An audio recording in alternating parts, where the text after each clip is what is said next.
Hi friends, welcome to ஆறுக்கலை சமையல். ஆறுக்கலை சமையல் இன்றைக்கி என்ன பார்க்க போகிறோன்னா, கலையரசியமாக இது வரைக்கும் வாழ்க்கையில் 40 வருஷத்தில் ஒரு நாள் கூட வாங்கி இந்த கிழங்க சமைச்சதாக சரித்திரமே இது வரைக்கும் இடம்பெறல.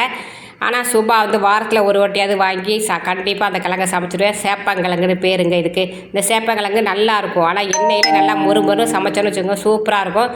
தண்ணி ஊற்றி நல்லா பளபளன்னு கழுவிடணும். நிறையா மண் இருக்கும். நல்லா அலசிட்டு குக்கரில் இந்த கிழங்கு மூழ்கிற அளவுக்கு தண்ணியை சேர்த்துக்கிட்டு இந்த கிழங்க பூரா உள்ளே இறக்கி விட்ருக்கங்க. சரியா? இறக்கி விட்டுட்டு இதில் வேறு எதுவுமே சேர்க்கணும். கிழங்க மட்டும் இறக்கி விட்டு ஒரே ஒரு விசில் தான் விடணும்.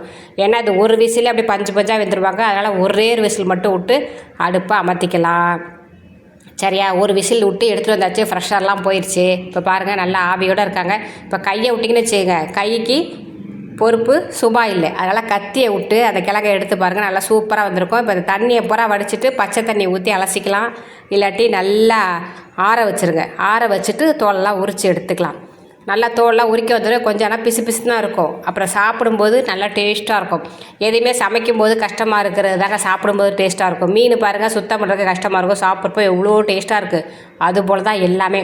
முள் இருக்கிற பலாப்பழத்தில் தான் சுவை எவ்வளோ சுவையாக இருக்கிறது. வெளியில் பாருங்கள், அவங்க தோற்றம் எப்படி இருக்குன்னு முள்ளாக இருக்குது. அது மாதிரியே தான் நம்ம வெளி தோற்றத்தை வச்சு யாரையும் எடை போடக்கூடாது.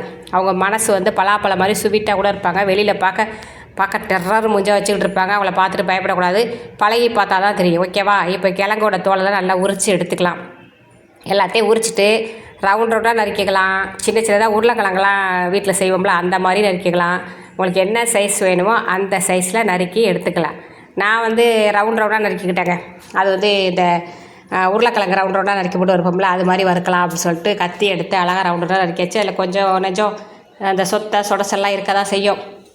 அதெல்லாம் நம்ம ரிமூவ் பண்ணிடணும். ரிமூவ் பண்ணிவிட்டு நல்லா ரவுண்டாக எல்லாத்தையும் நறுக்கிக்கலாம். இப்போ உங்களுக்காக 2 கிழங்கை மட்டும் உரிச்சிட்டு நறுக்கி காமிக்கிறேன்.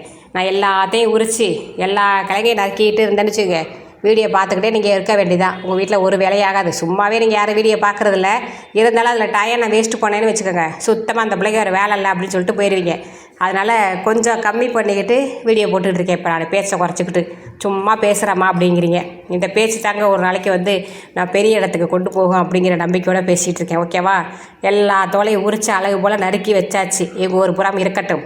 நம்ம எந்த பாத்திரத்தை அடுப்பில் வைக்கிறோமோ அந்த பாத்திரத்தை எடுத்து வச்சுக்கலாம். வாணலி, கடாய், எண்ணெய் சட்டி, இரும்பு சட்டி, அது மாதிரி என்ன பேரோ அந்த பாத்திரத்தை எடுத்து வச்சுக்கிட்டு இந்த கிழங்கு பொரிக்கிறதுக்கு தேவையான எண்ணெயை சேர்த்துக்கோங்க. நல்லெண்ணெய் சேர்த்துக்கலாம், கோல்டு வினர் சேர்த்துக்கலாம், எது வேணாலும் சேர்த்துக்கிறீங்க. எண்ணெய் சமைக்கிறீங்களா அந்த எண்ணெயை சேர்த்துக்கிட்டு அதுக்கப்புறம் என்னென்ன சேர்க்குறோம் அப்படின்னு பார்க்கலாம்.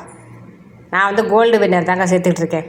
ஓகேவா? அந்த எண்ணெயை சேர்த்துட்டு இதில் இந்த கிழங்குக்கு தேவையான உப்பை சேர்த்துட்டு, மஞ்சத்தூள் சேர்த்துட்டு, மிளகாத்தூள் சேர்த்துட்டு, மல்லித்தூள் சேர்த்துட்டு, கரம் மசாலா தூள் சேர்த்துட்டு, எல்லா தூளுமே சேர்த்துடணும். எல்லா தூளையும் பக்கத்தில் வச்சுருக்கேன்.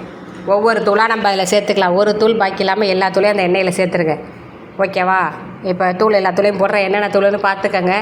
எல்லா தூளையும் சேர்த்துறேன் அதில் ஃபஸ்ட்டு. ஏன்னா இந்த பாத்திரத்தை நம்ம அடுப்பில் வைக்க போகிறோம். அதனால் இதிலே எல்லா தூளையும் சேர்த்துடலாம். ஓகேவா? எல்லா தூளையும் சேர்த்துட்டு மசாலாவை நல்லா கலக்கிடணும் ஃபஸ்ட்டு. ஏன்னா இதுக்கு வெங்காயம், தக்காளி, இந்த சோம்பு, சீரகம், கடுகு, வெந்தயம், அந்த தலை கொலை எதுவுமே போட வேண்டியதில்லை. இது எண்ணெயிலேயே வச்சு மட்டும் சிம்மிலேயே அடுப்பை வச்சு வேக வச்சிக்கினா நல்லா முறுன்னு வச்சிக்கினா சூப்பராகவும் செம டேஸ்ட்டாகவும் இருக்கும். சில பேர் இது கொலன்னு இருக்குது வாங்கி சமைக்க மாட்டாங்க. இந்த மாதிரி ஒரே ஒரு விசில் குக்கரில் விட்டுட்டு நான் சுபா சொல்கிற மாதிரி இதே மாதிரி எண்ணெய் தடவி மட்டும் நீங்கள் வறுத்து பாருங்கள். சூப்பராக இருக்கும். அடிக்கடி பசங்க கேட்பாங்க. கண்டிப்பாக கலையரசியம்மா இதை பார்த்து கற்றுக்கிட்டு நீ அப்பாவுக்கு செஞ்சு கொடுக்கணும். சரியா? சேப்பங்கிழங்குனா ஓடி போயிடுறது, செய்கிறதே இல்லடி. ஒரு நாள் கூட செஞ்சதில்லை 40 வருஷத்தில். பார்த்துக்கங்களேன். இந்த கிழங்க பூரா உரிச்சு வச்சுருக்கிறது பூரா இப்போ இந்த மசாலா ஐட்டத்தில் சேர்த்துக்கலாம். சேர்த்துக்கிட்டு நல்லா பெசரிட்டு காரம் உப்பு மட்டும் பார்த்துக்கணும். ஓகேவா? காரம் உப்பை பார்த்துட்டு இப்போ என்ன செய்ய போகிறோம் அப்படின்னா, அடுப்பில் கொண்டே வச்சு அடுப்பை ஆன் பண்ணி அடுப்பை சிம்லேயே வச்சிடணும். இப்போயே எப்படி சூப்பராக இருக்குது பார்த்தீங்களா? அப்படியே அடுப்பில் வச்சுட்டு அடுப்பை ஆன் பண்ணி அடுப்பை சிம்லேயே வச்சிட்டோம்னா அப்படியே சுபா தக்கன்னு இருப்பாங்க. சுபா போய் ஒரு டீயை குடிச்சிட்டு வந்துடுறேன். டயர்டாயிடுச்சு. டீயை குடித்தா தான் சுபாவுக்கு அடுத்த வேலை. ஒன்று டீ இருக்கணும், இல்லாட்டி டிவி இருக்கணும், இல்லாட்டி யாராவது பேசிக்கிட்டு இருக்கணும். இது 3 சுபாவுக்கு இருந்துச்சு வச்சுக்கோங்களேன், பொழுது போகிறதே தெரியாது. ஓகேவா? அடுப்பை ஆன் பண்ணி வச்சு அடுப்பை சிம்மில் வச்சிடணும். அவங்க பாட்டு வந்துட்டு இருக்கட்டும். நானும் போய் டீயை குடிச்சிட்டு வந்துடுறேன். நீங்கள் டீ குடிக்கிறேன், டீ குடிச்சிட்டு வந்துடுங்க. அப்படியே கிண்டி மட்டும் விட்டுக்கிட்டே இருங்க. நல்லா முறுன்னு ரெடி ஆயிடுவாங்க. நம்ம மற்ற வேலை சாதம் வைக்கிறது, குழம்பு வைக்கிறது அதெல்லாம் செஞ்சிடலாம். நான் சாம்பார் வச்சேன் பாருங்க, அல்டிமேட்டுங்க.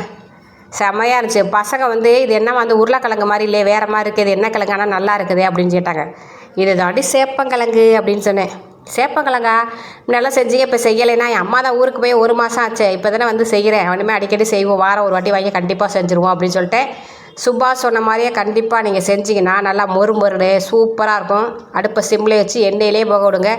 தக்காளி வெங்காயம் சோம்பு சீரகம் கடுகு வந்தோம்னா அதெல்லாம் தேவையில்லை, சிம்பிளாக சொல்லி கொடுத்துருக்கேன். கண்டிப்பாக செஞ்சு பாருங்கள். கலையரிசிமா கண்டிப்பாக நீ ஒரு வாட்டி ட்ரை பண்ணி பாரு, நல்லாயிருக்கும். ஓகேவா? சாப்பிட்டு பார்த்துட்டு சொல்லுங்கள், செஞ்சு பார்த்துட்டு சொல்லுங்கள். பாப்பா கூப்பிட்டுக்கிட்டு இருக்கு.